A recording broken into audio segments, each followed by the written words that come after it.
Hello friends, Supratic Trust presents Lobo series and I'm your friend Bikash with the 22nd episode of the story.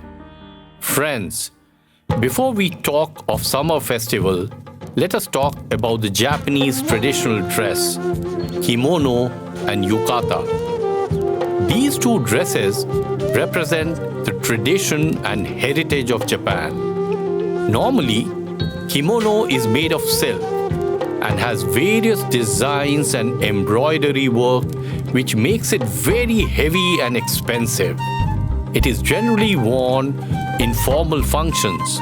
We will talk about Japanese formal functions in later episodes.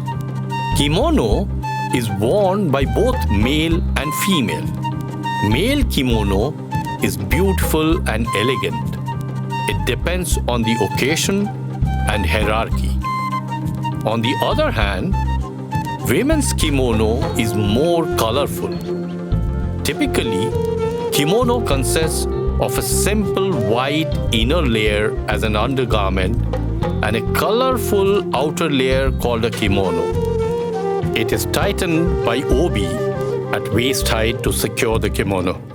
The kimono is accompanied by white tabi socks and traditional footwear, geta or zori sandals. Yukata, on the other hand, is made of cotton cloth and is light in weight. During the hot weather, people in Japan prefer to wear comfortable and light yukata. Yukata is also much cheaper compared to kimono. Friends, our story ends here. In the next episode, we will get to know more about Natsu Matsuri. Stay tuned with us